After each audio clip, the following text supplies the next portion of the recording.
আগামী 8 তারিখ বিকেল 4টে আমাদের বিধায়ক দলের বৈঠক হবে।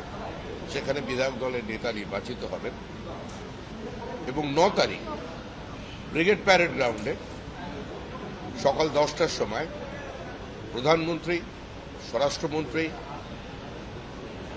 বিজেপির আরও সিনিয়র নেতৃবৃন্দ এবং সমস্ত রাজ্যের যারা মুখ্যমন্ত্রী আছেন, এনডিএ শরিকদেরও যারা মুখ্যমন্ত্রী আছেন, তারা সকলে উপস্থিত থাকবেন আশা করা যাচ্ছে। এবং এছাড়াও